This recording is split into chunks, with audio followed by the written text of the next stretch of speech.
Bienvenidas y bienvenidos a Casos de Archivo, indagaciones en los acervos documentales de la red de museos del INVAL.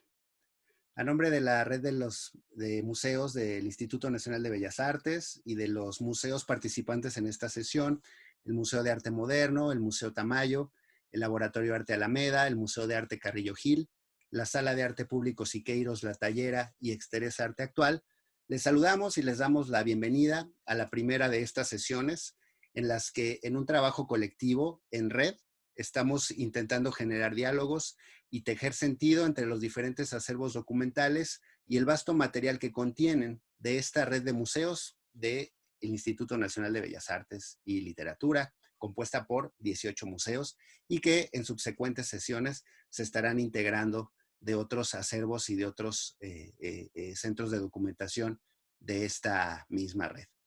En esta ocasión tendremos un conversatorio en el que las y los responsables de los centros de documentación de estos 6 museos que mencioné en un principio nos proponen una dinámica interesante, lúdica, esperamos, en la que a partir de entresacar documentos seleccionados de cada uno de los acervos, los vamos a poner en diálogo a manera de una suerte de cadáver exquisito, en el que un documento de un acervo llamará o invocará a otro documento resguardado en otro acervo, de manera que cada archivo presentará un documento y nos contará un poco de su anécdota y después un contradocumento, por así llamarle, en el que replicará o resonará o reverberará el documento del otro acervo. Esto un poco como para poder mostrar las líneas de conexión que hay en los archivos y que muchas veces no son evidentes hasta que empieza justamente esta operación de pensarlos, de ponerlos en relieve y en diálogo. A manera quizá como haría un arqueólogo que excava en los vestigios para reconstruir capas de sentido, o incluso un detective que está buscando conexiones ocultas y secretas o invisibilizadas entre los documentos y los archivos secretos. Así los documentalistas y las documentalistas de estos 6 museos esta noche nos lanzan a una dinámica de conversación en la que esperamos que se puedan hacer visibles estas redes de sentido y que pueda ser interesante para todas y todos ustedes que siguen esta transmisión. Antes de comenzar, presento y agradezco a las y los participantes de esta noche.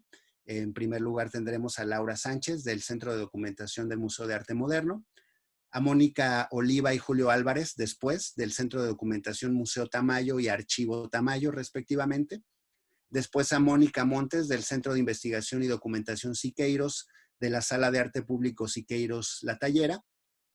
Después a Paola Gallardo del Centro de Documentación Príamo Losada del Laboratorio Arte Alameda, siguiendo por Maribel Escobar del Centro de Documentación Exteresa Arte Actual y Lorena Botello y Laura Huitrón para concluir del Centro de Documentación del Museo de Arte Carrillo Gil.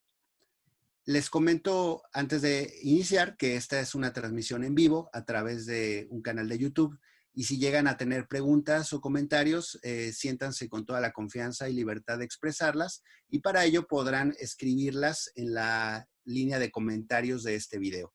Ahí mismo las y los participantes de esta sesión estarán muy atentos para contestar sus preguntas o replicar sus ideas, pues la idea de esto es justamente tejer una conversación.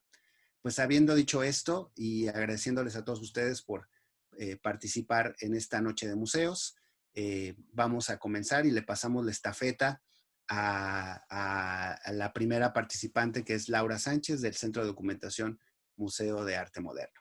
Buenas tardes a todos.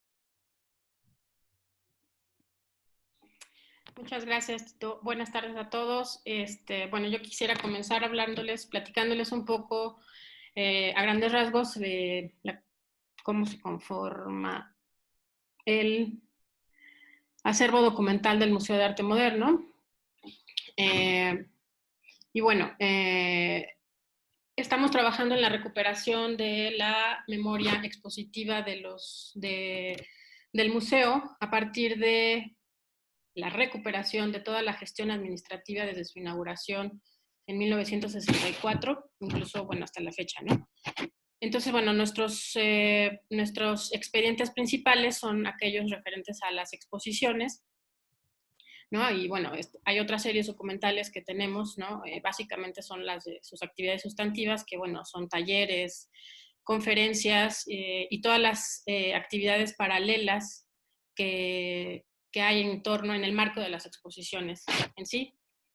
Y bueno, estos expedientes, bueno, nuestra idea también es un poco ofrecer diversas lecturas, ¿no? Más allá de una lista de obra o de la parte curatorial de la exposición, pues queremos también un poco con el contenido de estos expedientes, ¿no? Que va la investigación curatorial, la afluencia de los visitantes, cursos, talleres, ciclos de cine e incluso todos los gastos que generó la exposición, las publicaciones.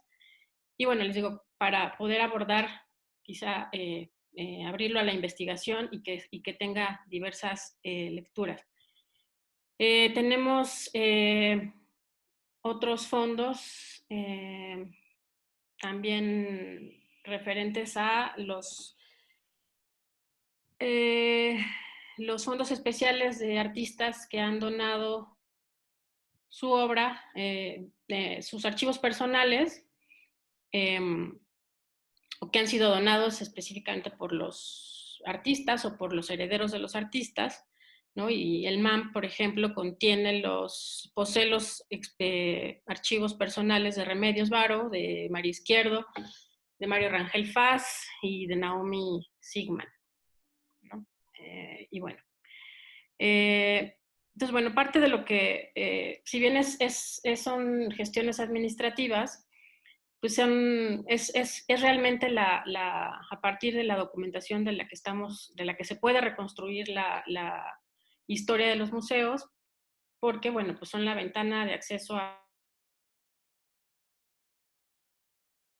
pública sobre arte y cultura, las corrientes artísticas en boga quizá, las preferencias de algunos funcionarios por determinados artistas o incluso los cambios a lo largo del tiempo, ¿no? En las formas de diseñar carteles, invitaciones, catálogos y toda la parte de difusión del museo. Y bueno, parte de lo que podemos vislumbrar en esta documentación, pues son toda esta documentación, la gestión de todos sus directores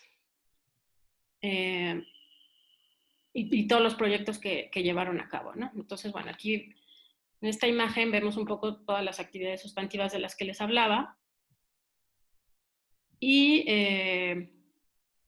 bueno, una figura muy, muy importante para la difusión de la vida artística del país y para el museo en sí es la figura de Fernando Gamboa. Y bueno, pues él fue director del museo entre 1972 y 1982. Y bueno, fue gestor cultural, curador. Y bueno, pues fue el funcionario, de hecho, hacedor de exposiciones mucho antes, desde la década de los 30, incluso antes de que se fundara Bellas Artes. Fernando Gamboa era ya comisario del gobierno en la realización de exposiciones en el extranjero, ¿no? Entonces, cuando en 1947 se funda el Museo Nacional de Artes Plásticas, Fernando Gamboa va a ser el museógrafo del museo, ¿no? Pues bueno, es muy importante su papel en este sentido, ¿no? Creó una escuela, ¿no? En ese sentido, museográfico. Y bueno, siempre fungió como intermediario entre las colecciones privadas y los gobiernos en el extranjero. El gobierno pues siempre le dio mucha pues presupuesto y muchas facilidades, ¿no? Y bueno, a partir de hizo mucha gestión.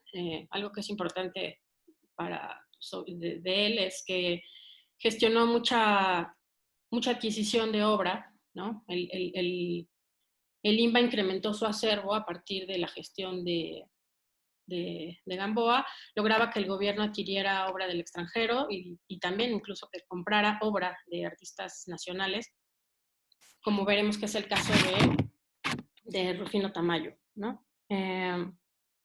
Bueno, pues de Gamboa podríamos hablar muchísimo, ¿no? Largo y tendido. Sin embargo, para esta ocasión nos interesa, bueno, pues también porque el archivo es del museo, su gestión en el MAM, ¿no? Que justamente una característica de su gestión como director es el gran movimiento de obra que hubo, ¿no? Durante al extranjero. O sea, hay bastantes proyectos, y esto la misma documentación nos lo revela. Hay bastantes proyectos de colaboración con el extranjero. Las exposiciones que a veces estaban primero en el MAM, itineraban a muchísimos países, ¿no? Entonces, bueno, esto es muy importante. El acervo del MAM se duplicó también durante su gestión. Y bueno, fue un importante, ¿no?, gestor, les digo, de colecciones, tanto privadas como de artistas nacionales, para incrementar el acervo del INBA en general. Y bueno, en este sentido, justamente yo quisiera presentarles, les traje este documento firmado que es por Rufino Tamayo, ¿no?, donde justo le escribe al director general de Bellas Artes pidiendo los permisos de importación, ¿no? Generalmente, bueno, lo que hacía Gamboa en este caso, por ejemplo, era pedirle ¿no?, ser el intermediario ante las autoridades de la Secretaría de Hacienda, por ejemplo, para poder pasar, ¿no?, libres de impuestos, mucha obra que trajo Tamayo del extranjero. Como podemos ver aquí en este documento, que dice que pues, es la colección que adquirió en sus viajes, ¿no?, en algunos de sus viajes en el extranjero, ¿no? Entonces, bueno, pues podemos ver entre los artistas, ¿no?, que está Magritte, bueno, entre los más conocidos, ¿no?, Magritte, Picasso, Mata, Pierre Soulages, Julio Leparc, etc. Entonces, bueno, son... Lo importante de este documento también es más allá es que es la intención de Tamayo de donar toda esta obra al pueblo de México, ¿no?, en distintos momentos. Este documento es de 1980, pero en distintos momentos desde 1975, desde el 74 incluso, Tamayo está trayendo mucha obra y en este documento no lo dice en específico, pero hay otros oficios donde dice que estas obras conformarán, serán parte del Museo de Arte Contemporáneo que llevará su nombre, ¿no?, y que se inaugurará después, en el 81.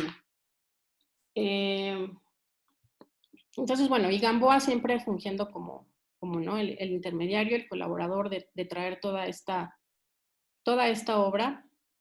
Y bueno, pues son este tipo de documentos que nos abren la ventana para la conformación de todos los acervos pues del INBA y de cómo justamente la lista de los artistas aquí relacionados, bueno, también ya se vislumbra, ¿no?, esta idea de conformar un acervo con arte moderno, ¿no?, y con artistas de la vanguardia europea. Entonces, bueno, con este documento y para iniciar este diálogo de cursos de información con otros museos, le pasaría la estafeta al Museo Rufino Tamayo. Hola, mi nombre es Mónica Oliva. Yo soy responsable del Centro de Documentación Museo Tamayo. En relación con el documento que presentó Laura del Museo de Arte Moderno, quiero presentarles el catálogo de la exposición inaugural del Museo Tamayo en 1981. Justamente lo que vemos en pantalla es Hombre en Rojo de Rufino Tamayo, que es la portada que tiene este catálogo. Además de la portada, que es magnífica, el catálogo contiene un prólogo escrito por el arquitecto Manuel Reyero y una introducción firmada por Olga y Rufino Tamayo, que vamos a ver ahorita a continuación. Justamente esta es la introducción que escribe Olga y Rufino Tamayo y que también firman hacia el final.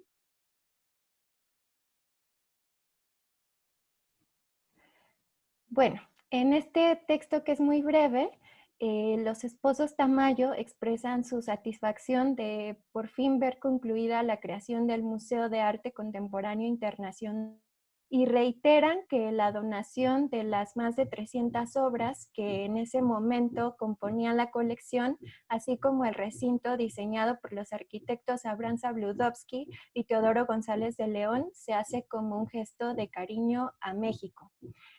El catálogo también incluye esta lista de obra que está justamente en pantalla. Ahí vamos a ver que varios nombres coinciden justamente con la lista previamente presentada por el Museo de Arte Moderno. Algunos ejemplos que rescato son el artista español Josep Grau Garriga y el artista húngaro Víctor Vasarely. Además de los catálogos, el Centro de Documentación del Museo Tamayo también resguarda fotografías tomadas por Julius Schulman en 1981, en donde se observan en exposición las obras Enneke en Rojo de Grau Garriga y Cetilum de Vasarely. Si terminamos de ver la lista, vamos a ver las fotografías.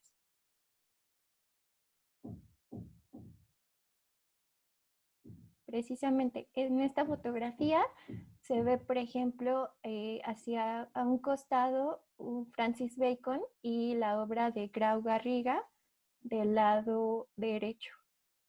Y en la siguiente fotografía se ve en exposición el retrato de Olga y un poco hacia atrás Cetilum de Vasarely. Comentaba Laura, desde los años 60, Olga y Rufino Tamayo empezaron a integrar una colección de arte con visión internacionalista. Sin embargo, el verdadero proyecto de los Tamayo fue la creación del museo que la va a albergar. Entre 1976 y 1980, la colección artística de los Tamayo creció considerablemente. Los dos principales medios de adquisición fueron a través de la Galería Marlborough de Nueva York, que representaba Tamayo, y el Museo de Arte Moderno dirigido por Fernando Gamboa, que era amigo de Olga y Rufino por más de 30 años. El programa de exposiciones internacionales de Gamboa en el MAM influyó en las adquisiciones de los Tamayo. Es por eso que existe información importante acerca de la integración de la colección artística de Olga y Rufino en el acervo documental del Museo de Arte Moderno.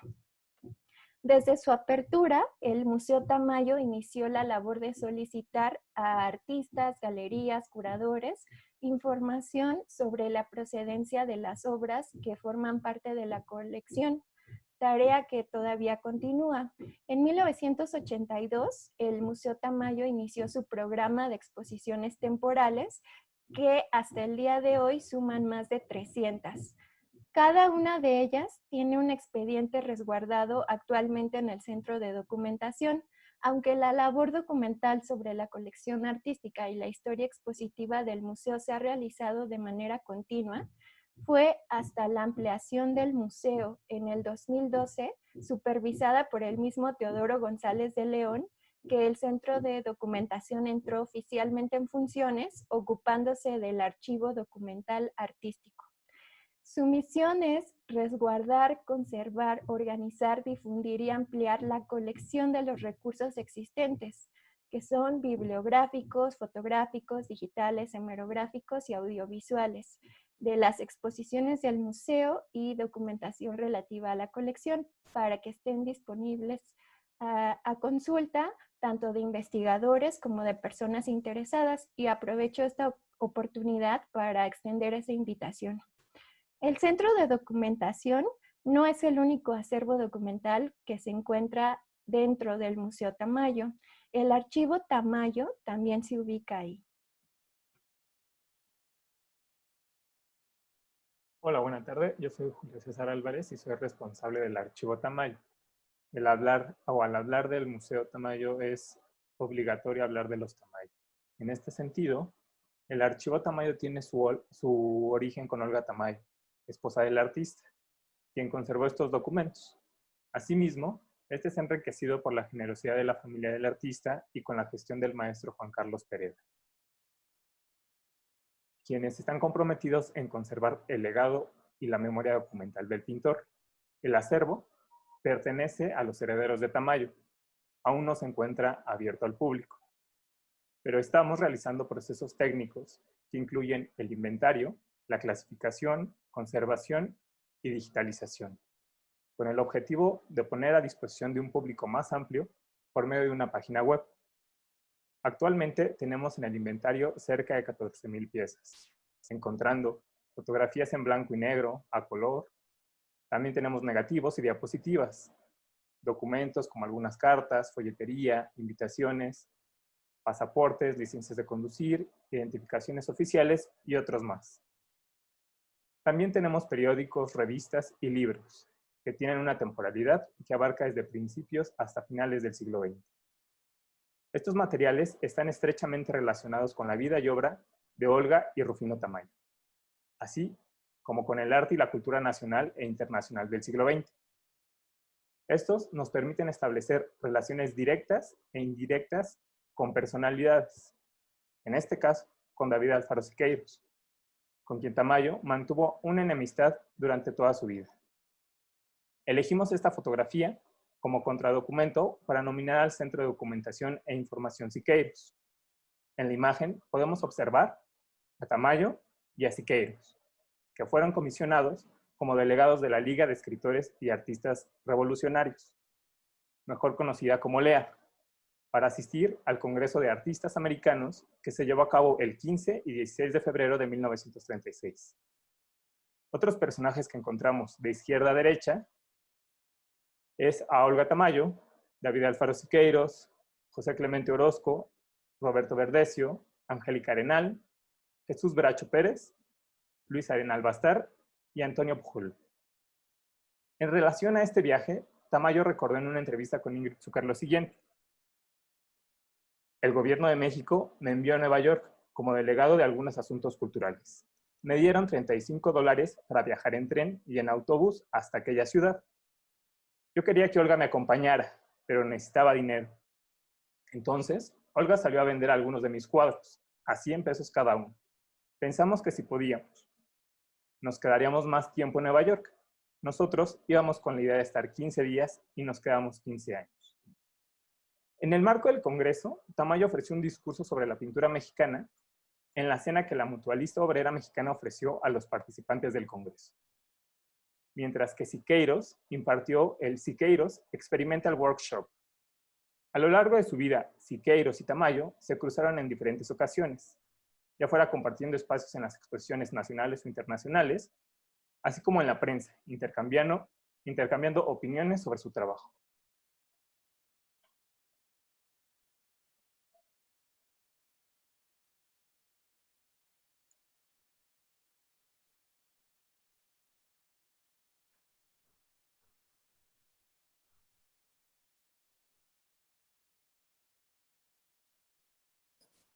Contra la imagen presentada por mis colegas del Museo Tamayo y del Archivo Tamayo, hablando de congresos, les comento que David Alfaro Siqueiros viajó por primera vez a la Unión Soviética en 1928 como jefe de la delegación mexicana al cuarto Congreso de la Internacional Sindical Roja.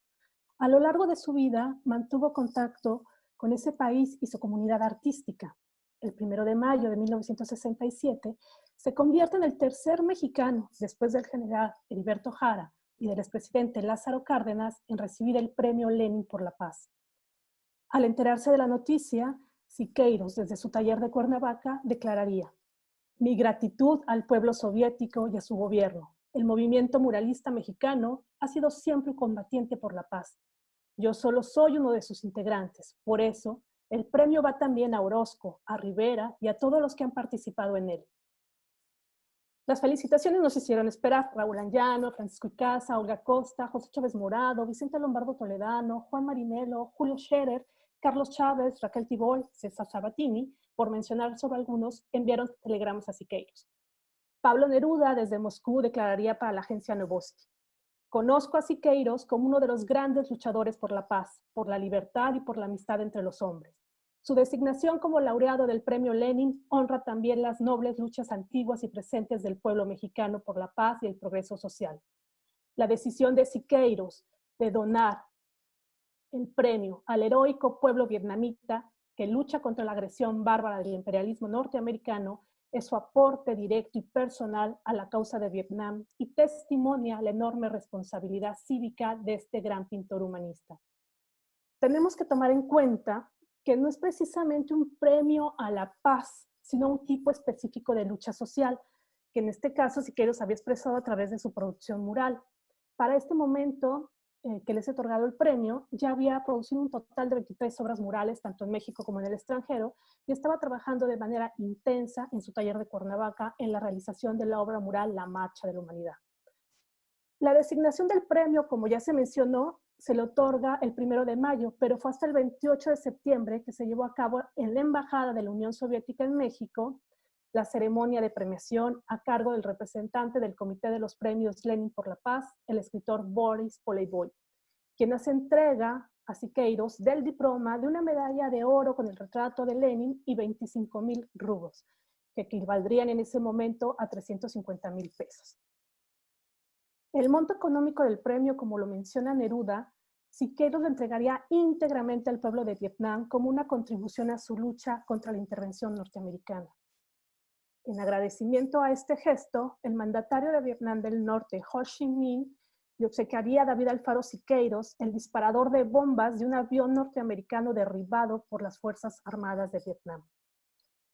Este particular objeto forma parte de los contenidos del Centro de Investigación y Documentación Siqueiros, espacio que se encuentra ubicado en la Sala de Arte Público Siqueiros, en la calle de Tres Picos, número 29. David Alfaro Siqueiros comenzó a conservar escritos, correspondencia, recortes de prensa, fotografías y documentos, pero es a partir de 1937 y con el apoyo de su esposa Angélica Arenal que el archivo creció de forma significativa. Para diciembre de 1973, 25 días antes de su fallecimiento, Siqueiros decide legar al pueblo de México su taller en Cuernavaca, Morelos, su casa habitación y taller de producción en la Ciudad de México, incluyendo su acervo plástico conformado por 215 obras entre pintura, dibujos, proyectos murales, así como su archivo personal. Tras la muerte del pintor, Angélica Arenal, su viuda, se encargaría durante 13 años de administrar estos bienes. En 1988, estos espacios y sus acervos se integraron a la red de museos que coordina el Instituto.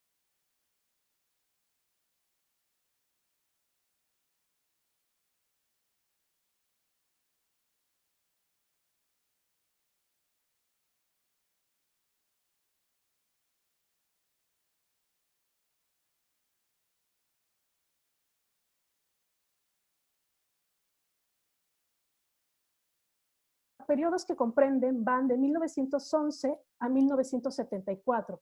Predominan 1937 y 1960 y 1964 y 74. El acervo documental preserva escritos teóricos, conferencias, entrevistas, artículos periodísticos y correspondencia que contienen información, comentarios y críticas del propio Siqueiros sobre obra mural y de Caballete, y que fueron el inicio de intensas polémicas con algunos de sus contemporáneos, como Tamayo. Aunado a esto, encontramos también al militante político en los variados documentos que testimonian su temprana participación en la huelga de 1911 en la Academia de San Carlos, su incorporación a las fuerzas revolucionarias que dirigía Venustiano Carranza, su ingreso al Partido Comunista Mexicano, su trabajo como editor del periódico El Machete, publicación que surgiera como órgano del Sindicato de Obreros Técnicos, Pintores y Escultores, fundado en 1924 y del cual fuera secretario general. su incorporación al ejército regular de la República Española, su exilio en Chile, su aprehensión y encierro en la penitenciaria de Lecumberri, que va de 1960 a 1964, así como el registro de exposiciones individuales y colectivas, tanto nacionales como internacionales, entre muchos otros temas. El contenido del acervo fotográfico registra la participación de Siqueiros en actividades políticas, sociales y familiares. Algunas piezas de este acervo fueron utilizadas por el artista como modelos para la composición de sus obras. Otra parte lo constituye un registro amplio de su obra mural y de caballete. Entre los principales autores se encuentran Guillermo Zamora, Enrique Bordes Mangel, Héctor García, Rodrigo Moya y los hermanos Mayo, por mencionar solo algunos. El acervo bibliográfico está compuesto por un gran número de libros sobre arte y política, muchos de ellos con dedicatorias de diversas personalidades y anotaciones del propio artista. El acervo fílmico contiene películas de 16 y 35 milímetros. En su mayor parte son documentales, reportajes y programas de televisión. El acervo sonoro está conformado por grabaciones de conferencias y entrevistas realizadas a Siqueiros en la década de los 50 y 60, y el acervo objetual está integrado por medallas, reconocimientos y objetos personales y de trabajo. Una parte importante de todo este legado se encuentra digitalizado. Proyecto Siqueiros, Sala de Arte Público, La Tallera y el Centro de Documentación de Investigación y Documentación Siqueiros tienen como misión conservar, preservar, difundir y revalorar los contenidos que lo integran. No solo como herramienta de consulta para la producción de exposiciones, publicaciones, investigaciones de grado, ensayos y documentales, sino como una fuente de diálogo permanente entre las corrientes artísticas contemporáneas. Quienes laboramos en el CID, trabajamos día con día en el registro, catalogación, conservación, organización y divulgación de los distintos acervos que lo integran. Actualmente ofrecemos servicio de consulta de lunes a viernes, previa cita, a todos aquellos interesados en estudiar y conocer más sobre esta trascendental figura del arte del siglo XX. Ahora bien, retomando nuestro punto de partida, en 1967, y tras haber recibido el Premio Lenin de la Paz, Siqueiros publica en formato de libro el mensaje que lleva por título A un joven pintor mexicano. En el mes de agosto de ese mismo año, se inaugura en el Museo Universitario de Ciencias y Artes, el MUCA, bajo la gestión de Helen Escobedo, la primera y gran exposición retrospectiva de Siqueiros, que presenta obra que va de 1907 a 1967. Y en octubre de ese mismo año es invitado por el gobierno soviético a asistir a los festejos del cincuentenario de la Revolución de Octubre en Moscú. En esa visita es nombrado miembro de honor de la Academia Soviética del Arte. El viaje lo realiza acompañado de su esposa Angélica Arenal, su nieto David Constantino y con su amigo y gran coleccionista de su obra, el doctor Alvar Carrillo Gil, y la esposa de este, Carmen Tejero. Juntos visitan Leningrado, caminan por la Plaza Roja y a orillas del río Neva, visitan museos y se reúnen con importantes personalidades del arte soviético. El registro fotográfico, hemerográfico y objetual mostrado en esta charla, así como lo relacionado a este viaje y a todos los acontecimientos ocurridos en 1967 en la vida del pintor, están perfectamente documentados y resguardados en el CID. Los invito a descubrirlo. Paso la estafeta a mi colega del Centro de Documentación Príamo Lozada del Laboratorio Arte Alameda. Muchas gracias, Moni, y muchas gracias a todos los que nos están acompañando en esta transmisión. Mi nombre es Pau Gallardo, yo estoy junto con otras personas a cargo del Centro de Documentación Príamo Lozada. Y yo creo que uno de los grandes placeres del acervo es poder, o por lo menos que nos hemos encontrado en esta actividad al cruzar documentos, es la posibilidad de lanzar muchos entrecruces no necesarios, o sea, de tener, por ejemplo, temáticas, objetos, ¿no?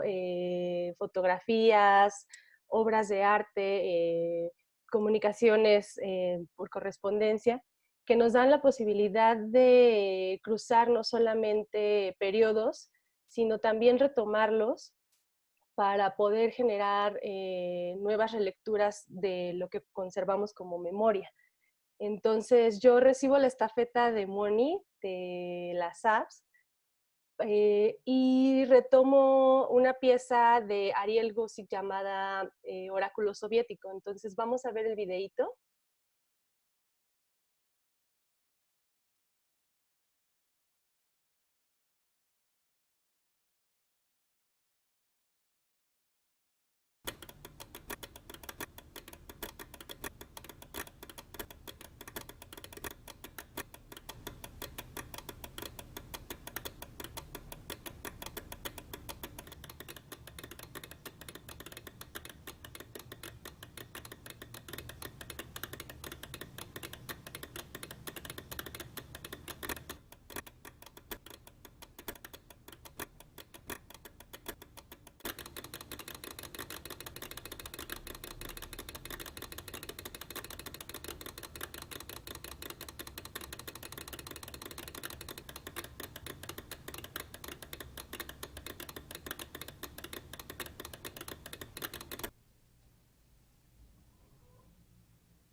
Muy bien. Pues como podemos ver, la estética soviética que estuvo presente, ya como Moni nos ha contado, que estuvo presente en la Escuela Muralista Mexicana y en figuras sumamente representativas e incendiarias, diría yo, como lo fue David Alfaro Siqueiros, sigue teniendo un eco en la estética de las obras contemporáneas, ¿no? Y pensar en esta idea de lo contemporáneo pues nos requiere pensar, nos requiere hacer pensar no únicamente en dispositivos sumamente tecnológicos, sino también en el potencial de entrelazar saberes, estéticas, como decía hace rato, textos, y cualquier documento en un escenario presente, ¿no? Ariel Guzik retoma sin duda alguna esta estética. Ariel, de hecho, es un personaje que ha estado presente en muchos de los proyectos del Laboratorio Arte Alameda. Por ahí podemos ver un screenshot de un gran proyecto que fue es todavía, y los invito también, si tienen chance de revisarlo, es un repositorio digital de una exposición que se llama Modos de Oír, donde la línea es rastrear prácticas en torno a lo sonoro. Ariel está presente en ese repositorio con dos piezas, una que fue la olla de grillos y cigarras, que estuvo en exhibición física dentro de este proyecto de Modos de Oír, y el oráculo soviético, que es una pieza donde Ariel, quien es músico, investigador, científico, artista plástico, iridólogo, herbolario, en fin, un inventor con todas las palabras, construye una máquina de tiempo que busca recuperar el juego y conjugar el arte con la ciencia, ¿no? Siempre teniendo en cuenta una parte muy fuerte y muy ligada hacia la naturaleza. Entonces, las máquinas que desarrolla Ariel Guzik en su laboratorio, más que máquinas, máquina como el oráculo soviético, por ejemplo, retomó partes de bulbos de cristal soviético para ejemplificar a través de estas visualizaciones numéricas que pudimos ver en pantalla, una relación entre el azar y la resonancia, el electromagnetismo y algunos intervalos musicales naturales, ¿no? La producción de Ariel representa por mucho la naturaleza de las piezas que desde el inicio de su hacer como Laboratorio Arte Alameda se han presentado y que ha tenido a lo largo de ya casi 2 décadas de vida. Entonces, estas piezas, en muchos sentidos, son piezas no necesariamente, estas sí, pero hay muchas que son piezas que no necesariamente viven a través de objetos, ¿no? Que las podemos llamar de muchas maneras. A nosotros nos gusta nombrarlas prácticas efímeras, y es normal que un lugar que nace con este tipo de prácticas, con exposiciones que permanecen cierto tiempo, pero que no necesariamente son de nuestra colección, pues se pregunten sobre la preservación de estas piezas, ¿no? Desde que el Laboratorio Arte Alameda abrió sus puertas en el año 2000, estuvo en varias charlas, en varias pláticas, y eso podemos dar cuenta de ello a partir de nuestro acervo. Estuvo presente la necesidad de resguardar y documentar los procesos y las prácticas que sucedían a nivel museológico dentro de un recinto que aparte es considerado patrimonio nacional, como el ex convento de San Diego, que hoy en día alberga laboratorio. Entonces, en el año 2015 logramos formalizar la apertura del Centro de Documentación Priamo Losada. Por ahí tenemos unas imágenes del espacio. Este lugar, desde su apertura, buscó recolectar toda la memoria del Laboratorio Arte Alameda, y nos dimos cuenta a través del trabajo de estos ya casi 5 años, que nuestro objeto de estudio son principalmente las exposiciones, ¿no? Las exposiciones nos ayudan a entender un acontecimiento mucho mayor a partir de los procesos estéticos y museológicos, y es posible extenderla hasta otros núcleos como lo económico, el campo de producción, en fin. La naturaleza de las exposiciones del laboratorio cruzan todo el tiempo, están como trabajando con la intersección entre arte, ciencia, y esos dos grandes nodos nos dan la posibilidad de trabajar con biología, en fin, cualquier cruce que es posible hacer. Y cada proyecto que sucede en el espacio es documentado a nivel museológico, por lo menos hemos tratado de hacer eso, ya que implica tener un entendimiento profundo de cómo se debe cuidar un espacio que es patrimonio y al mismo tiempo generar un diálogo con las prácticas contemporáneas. En el centro de documentación es nombrado así en honor al curador fundador del laboratorio y tiene como misión la documentación de procesos museológicos, como ya lo decía. El centro de documentación recopila, organiza, preserva dichos saberes y hace accesibles para el público interesado una cantidad de materiales que asciende casi a 6,000 materiales documentales con formatos VHS, Betacam, Hi8, viniles, bibliografía especializada. También contamos con una cabina de digitalización que está abierta para justo que ustedes puedan digitalizar cualquier material que les interese y pensando muchísimo también en la tarea de preservar estos soportes magnéticos. Dentro de nuestro acervo contamos con casi más de 116 exposiciones que, como decía, se han convertido en nuestro objeto de estudio. Una exposición que es muy interesante para nosotros y que con este documento paso la estafeta a Maribel Escobar del Centro de Documentación de Exteresa, es Actos de Fe.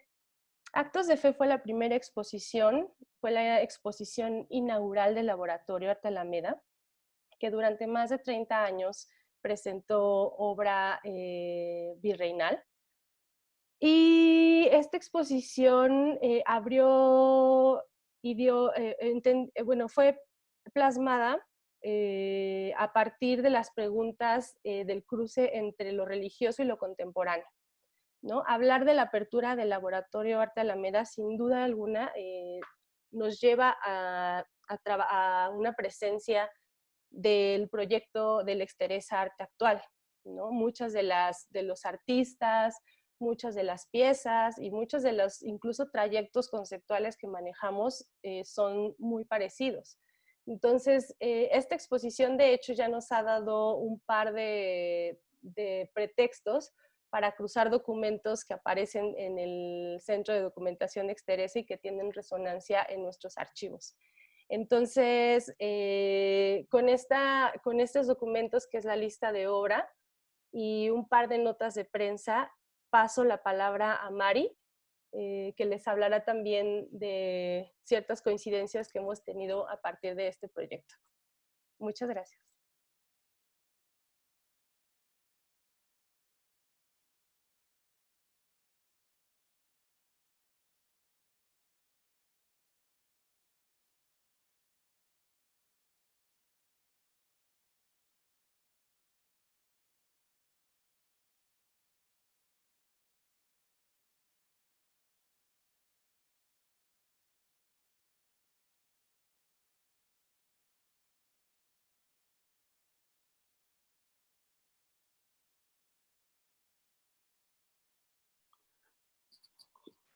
Hola, ¿qué tal?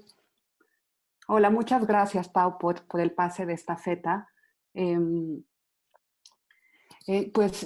Soy Maribel Escobar, del Centro de Documentación Exteresa, y tomo el documento que Paola me pasa con una nota de prensa, con una nota hemerográfica, que si me pueden poner en pantalla, por favor. Bueno, esta nota de prensa se dice al principio: los fantasmas de los ausentes en el extemplo de San Diego. Como ya se podrán imaginar, justamente el extemplo de San Diego se refiere al Laboratorio de Arte Alameda, el cual inauguró un mes después de que apareció este artículo, que está fechado el 22 de octubre del 2000. El laboratorio se inauguró justo un mes después, el 20 y tantos de noviembre, el 27 de noviembre. Y en este documento recién se empieza a plantear, o sea, atisba ahí el inicio de Laboratorio de Arte Alameda. Incluso en el primer párrafo, si lo pueden leer, dice: los ausentes, los desaparecidos, se pasearon nuevamente con un cúmulo de recuerdos y reproches por las impecables duelas del extemplo de San Diego, ex Pinacoteca Virreinal, ahora convertida en el Laboratorio de Arte Alameda, o como alguien inmediatamente lo bautizó, Exteresa II. Bueno, pues yo retomé este documento porque si bien plantea como un espacio muy parecido al Laboratorio Exteresa, que claro que hay unas líneas de diálogo que nos han recorrido desde la aparición del laboratorio y que nos han ido acompañando, y hay muchos diálogos en común y también muchos puntos de encuentro también. Hay muchas particularidades que han marcado la trayectoria y han marcado el acervo de cada una de estas dos instituciones, y creo que uno de los objetivos del proyecto de casos de archivo es de alguna manera empezar en esta primera sesión a tejer como cuáles son las vocaciones, cuáles son los puntos de partida de nuestros acervos, cómo se van conformando. Entonces, justamente me gustaría tomar este documento para ir 7 años atrás, es decir, o sea que en realidad 7 años, si podemos quedar en el mismo documento, gracias. 7 años es muy poquito, pero en realidad son momentos, en ese momento eran momentos como muy distintos que marcaron distintas trayectorias, creo.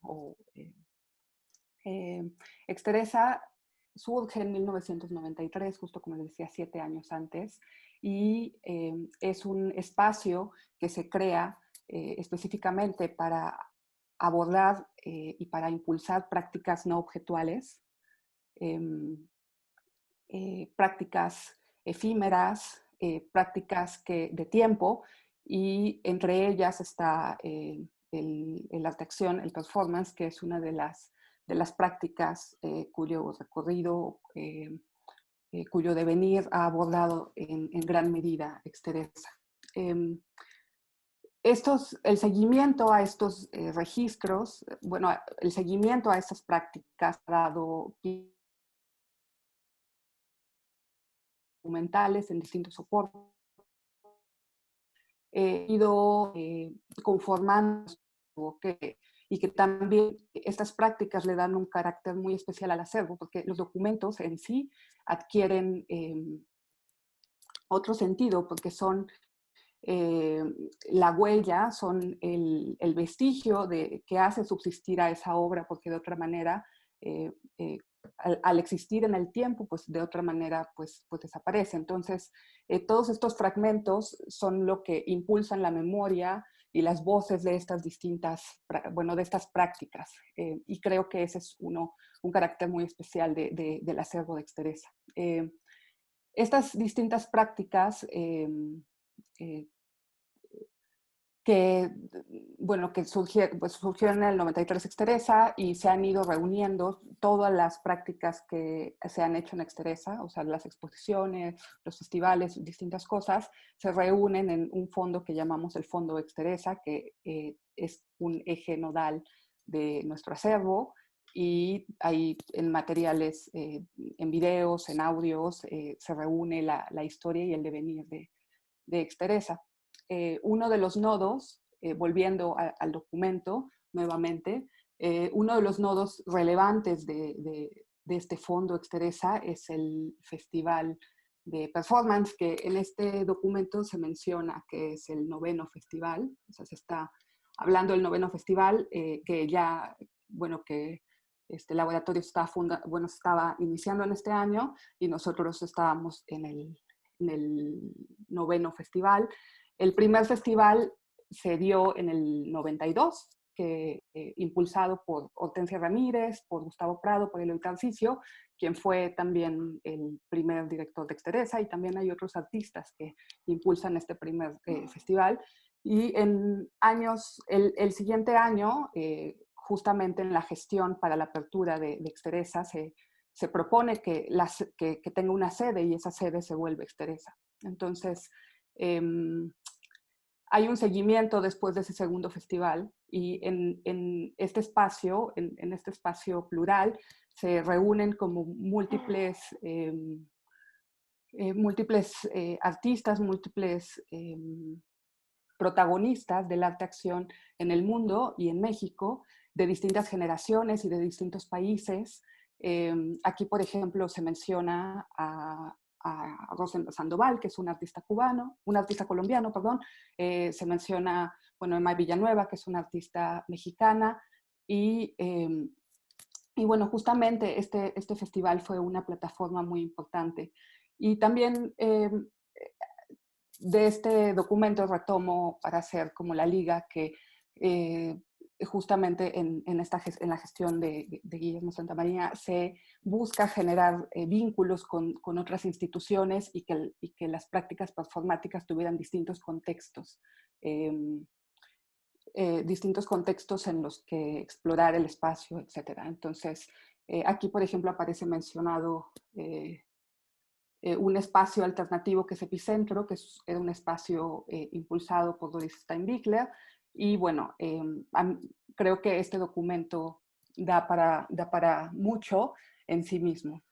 También en él se habla de un performance, que es un performance muy potente, un performance que tiene una carga afectiva y política muy fuerte, que es un performance de Emma Villanueva y Eduardo Flores, del grupo Edema. Y bueno, no me voy a centrar tanto en hablar del performance, porque es una pieza que de alguna manera ha tenido diálogo, o nos ha llevado a diálogos también entre Las de Alameda y Exteresa.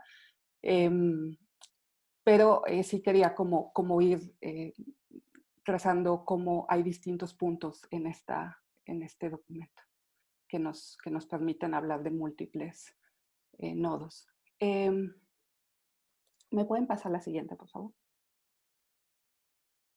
Bueno, aquí hay algunas fotografías del performance y se ve el contexto porque el performance se llevó en lo que iba a ser el Laboratorio de Arte Alameda. ¿Me pueden pasar la siguiente? Ok. Aquí, bueno, esto solamente para tener así en la mente rápidamente como las materialidades del centro de documentación. La siguiente, por favor. Y bueno, y algunas de las fotografías, carpetas y otros documentos que están ahí. Podemos pasar a la siguiente.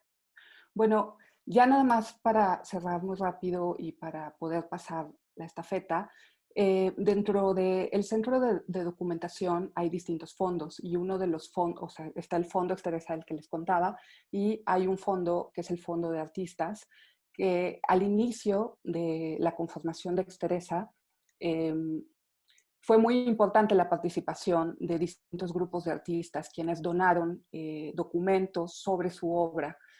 Sin embargo, muchos de esos documentos no se conoce bien cómo llegó a Exteresa. Entonces, hay muchas historias o sea, por tejer, hay historias por investigar sobre cómo llegaron, cómo están entrelazadas ahí.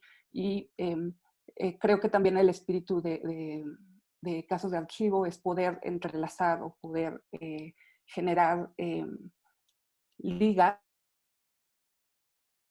entre los centros de documentación para poder, pues sí, para poder trazar estas narrativas o para poder rearmar como estas dudas que tenemos en estos vacíos. Entonces, este documento, escogimos este documento que es un documento de una fotografía en la que está retratado Adolfo Patiño. Adolfo Patiño, adolfotógrafo, peyote,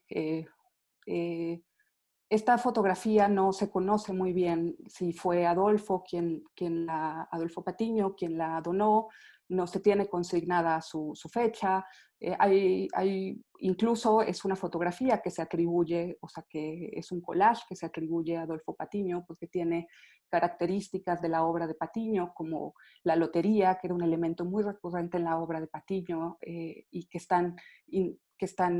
intervienen en la fotografía. Sin embargo, hay muchos datos que no tenemos y bueno, este documento justamente lo elegimos en su carácter de, aunque tenemos muchos datos al respecto, todavía hay mucho por hacer en cuanto a la investigación de este mismo documento y me pregunto, el Carrillo Gil, quien sigue, quien tiene la siguiente intervención, cuáles son los nodos o cuáles son las posibles respuestas o los posibles vínculos que habría entre nosotros a partir de esta fotografía. Y dicho esto, le paso la estafeta a mis compañeras del Carrillo Gil. Gracias.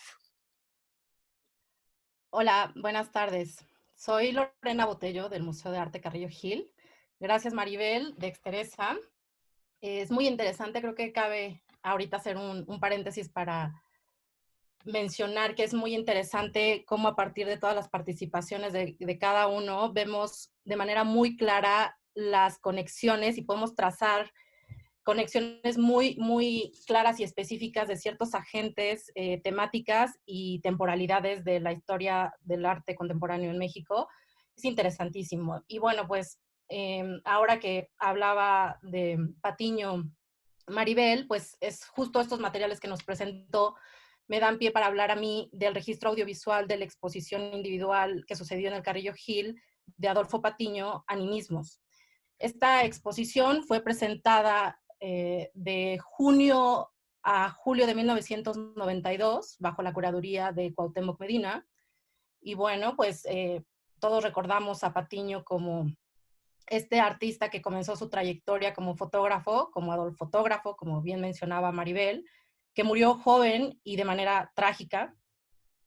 Formó parte de los llamados grupos de artistas que aglutinaron a todos los miembros de la vanguardia mexicana del arte de los años 70 y que más tarde, pues justo empieza su carrera ya como enfocada hacia el arte contemporáneo en Fotógrafos Independientes, que fue esta agrupación que atrajo la atención por el tipo de exposiciones que realizaban en las calles donde ponían las piezas sobre las banquetas y bueno, a partir de esta trayectoria es que comienza después, ya hacia finales de los 70, su participación o la creación, la fundación de Peyote y la Compañía, que es un colectivo de esta misma generación de los grupos que integró a miembros de fotógrafos independientes y a otros artistas visuales y escritores.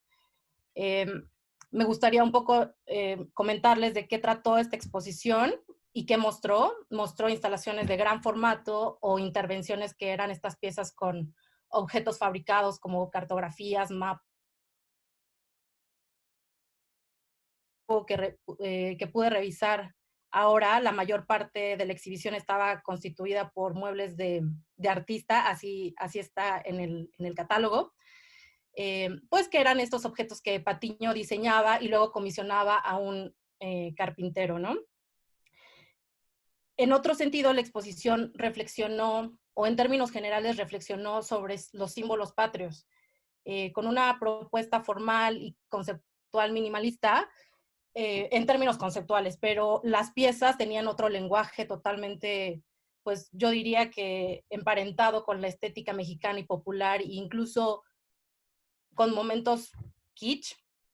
Y bueno, muchas de estas piezas de alguna manera eran citas o elogios a Duchamp y a Warhol, pero al mismo tiempo había objetos comunes y populares del entorno mexicano. Eh, Esta exposición mostró sus famosas piezas llamadas marcos de referencia, que consisten en estas cajas cuadradas con reglas de madera de tipo escolar y cerradas con vidrio, donde colocaba otros objetos como esquemas, fotografías, hojas de oro, hilos, residuos orgánicos, en fin, una serie de materiales que guardaban estas cajitas y que, bueno, son muy interesantes por justamente cómo los conformó. También se mostraron sus piezas de las banderas, específicamente una pieza que ahora consideramos emblemática, el mueble bandera, perdón, que es interesante la manera en la que la realizó. Nada más antes de mostrarles un fragmento del video, me gustaría decir nada más que el título de esta exposición me parece que parte un poco de la creencia de que los objetos tienen un aura o un espíritu. De alguna manera, el proceso de pensar, de tocar, de reunir e imaginar los objetos dotaba de un aura o alma a los objetos, y en este caso, ahí yacía su valor y en este caso tenían el espíritu de Patiño, ¿no? Eh, Ahora, por favor, podemos poner un fragmento del video que quiero mostrarles y ahí van a ver las piezas.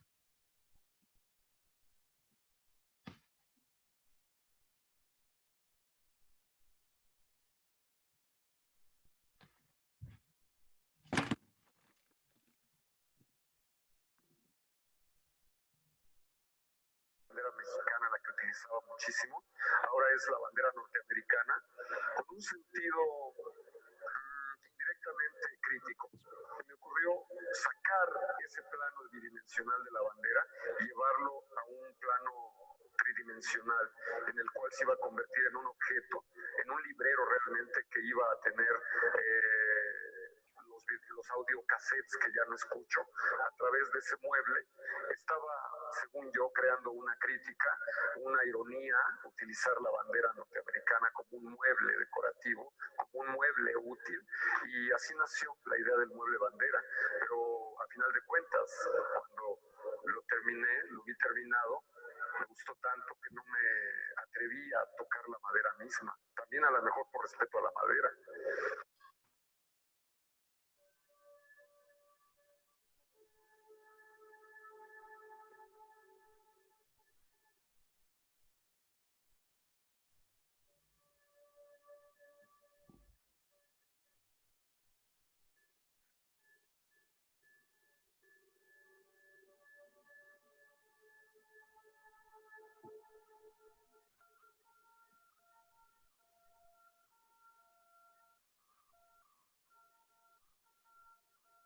Son objetos inútiles en cuanto a que me han cautivado y los he decidido dejar como un objeto inútil realmente, como algo bello. El arte tiene mucho de inútil. Yo creo que el arte no sirve para nada más que para llenar los museos y las galerías y alabar los egos de los creadores.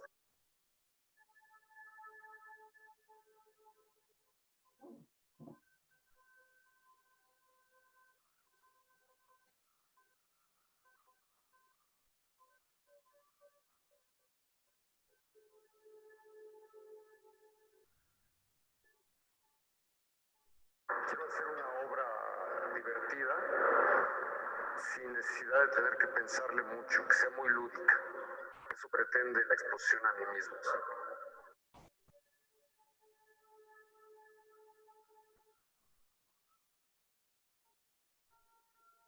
Es una visión crítica, diría yo, ¿no? No creo que sea una visión cínica, es una visión crítica. Estoy criticando esa posición de los artistas, ¿no?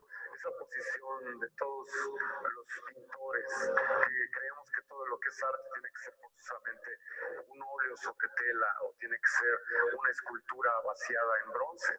No se trata de eso, se trata de demostrar con un sentido juguetón. Me parece que... Sí, exactamente. Muchas gracias. Bueno, pues es un material muy rico, como pudimos ver. Incluso en la estética del video se puede observar todavía pues cómo fue grabado, ¿no? Y aparecen estas piezas de las que les hablé. Bueno, ahora, para no extenderme más, le cedo la palabra a Laura Huitrón para que nos hable un poco sobre el acervo del Centro de Documentación del museo.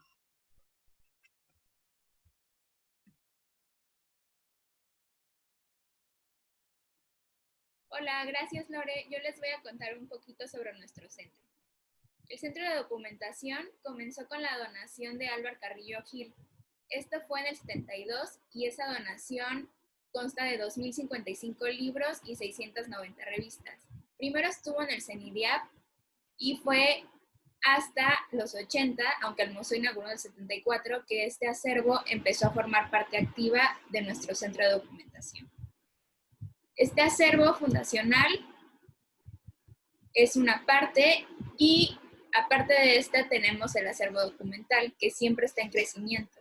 Este acervo es memoria de nuestras exposiciones, actividades y eventos.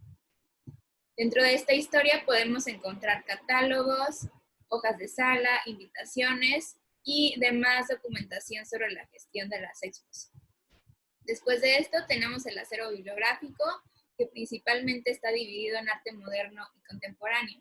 En el arte moderno podemos encontrar mucho material sobre Gerso, Palen, Orozco, Rivera y Siqueiros, que al mismo tiempo son artistas principales de nuestra colección.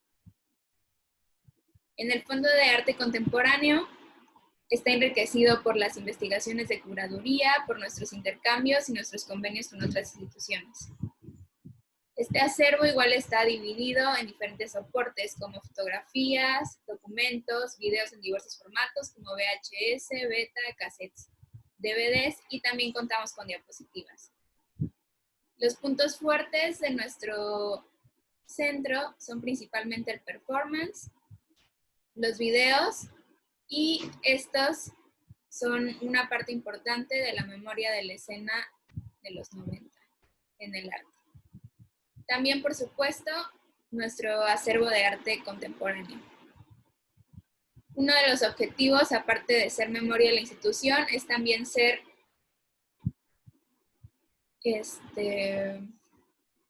proporcionar al público estos materiales para su disfrute y para su estudio. De igual manera, otros de los materiales que resguardamos en el museo son los que forman parte de la memoria de la exposición individual de Felipe Ehrenberg, Frederick Imperfecto. Y para esto, Lore nos va a contar un poquito más. Le paso la voz a ella. Muchas gracias, Laura. Y bueno, pues la memoria de esta exposición de Pretérito Imperfecto de Felipe Ehrenberg está conformada por el catálogo, el folleto y algunas diapositivas. ¿Me podrían pasar? Ah, perfecto, ya estamos viendo ahí el catálogo de la exposición. Y bueno, pues esta exposición también se realizó durante la gestión de Silvia Pandolfi en el Carrillo Gil y fue presentada de noviembre de 1992 a enero de 1993, también bajo la curaduría de Cuauhtémoc Medina. Y bueno, pues de alguna manera esta exposición también es ahora, podríamos decir, emblemática. Todos conocemos la figura de Felipe Ehrenberg, otra de las cabezas más visibles de las prácticas conceptuales en México. Un artista también autodidacta y pionero del arte conceptual en México. Él mismo se llamaba, se presentaba como neólogo.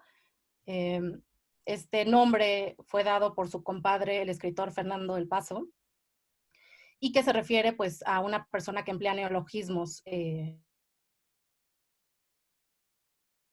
para nombrar algo. Y si bien Felipe siempre tuvo un especial interés por el lenguaje y la manera en que se comporta, el término se trastocó y el sentido original, y en realidad me parece que designa la pasión del artista por la investigación de lo nuevo.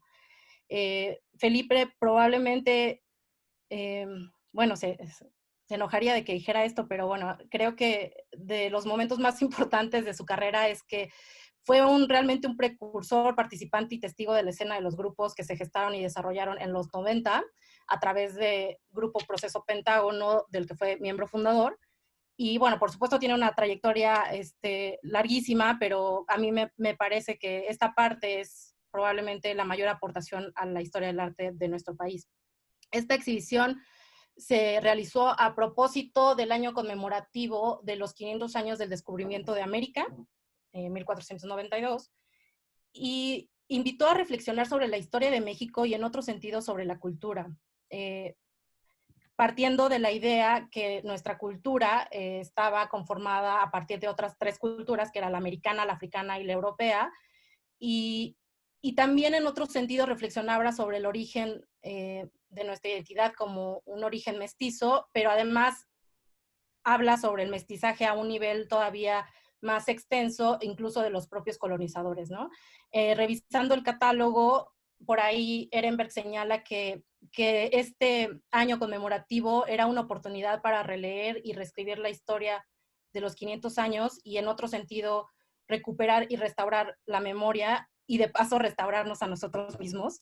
La conmemoración era un buen momento para avanzar sin discordias y reconciliarnos con nuestro pasado. Ehrenberg hizo mucha investigación para desarrollar estas piezas y le tomaron varios años. Parece que empezó, o sea, esta exposición fue en el 92 y parece que empezó a desarrollarlas a finales de los años 80, en el 88 más o menos. La exposición mostró instalaciones que son sus libros objeto de gran formato y pintura, con esta estética ya muy conformada para entonces de Felipe Ehrenberg, que es una estética pues popular en un sentido barroca e incluso kitsch también, y en términos del artista que recogía el mal gusto. Tomó el mal gusto para plantear la estética en sus piezas, pero no desde una apropiación de sino partiendo de la idea de que él tenía mal gusto y le gustaba explotarlo como artista porque era el gusto de la mayoría de la gente. El título hace referencia a un tiempo verbal frecuente en las lenguas romance, como metáfora de la historia de México para señalar o descubrir una acción que comenzó en el pasado y que no ha tenido todavía un final, ¿no? Esta muestra, de alguna manera, muestra su visión de la historia que nos sitúa en un pretérito imperfecto. Y para no extenderme más,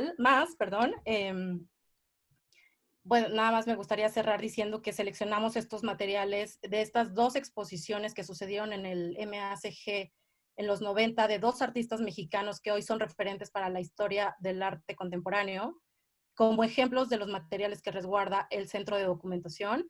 El periodo y la temática son de los fuertes del acervo documental del museo. Y bueno, me resta decir que seguimos dando al público atención por correo electrónico y facilitamos catálogos y otros materiales en PDF para su consulta. Y bueno, pues en este contexto actual de la pandemia esperamos regresar muy pronto. Y pues eso es todo. Muchas gracias.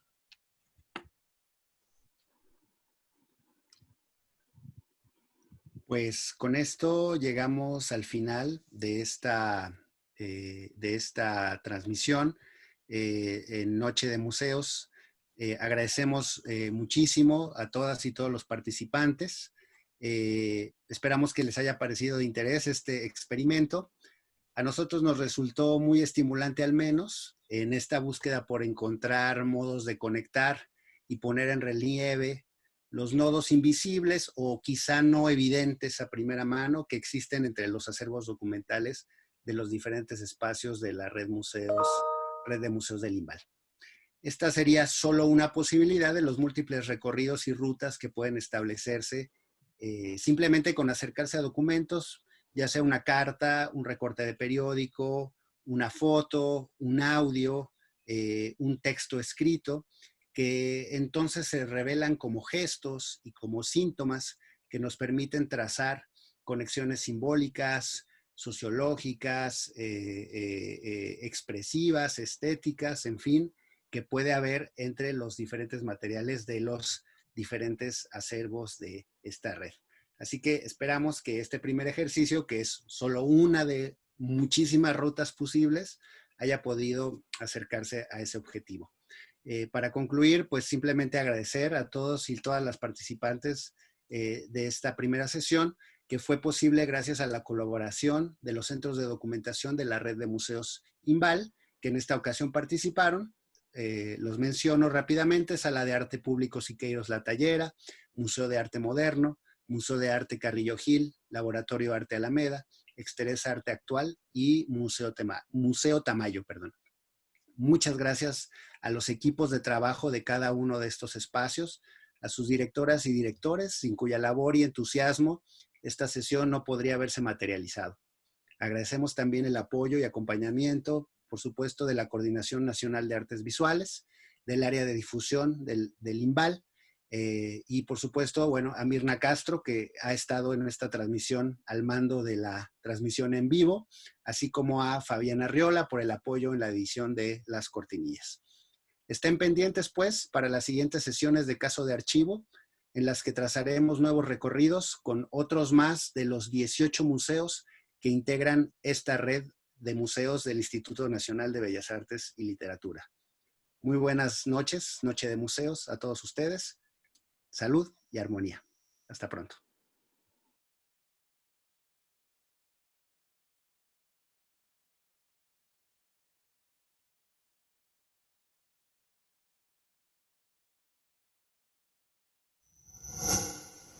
Gobierno de México.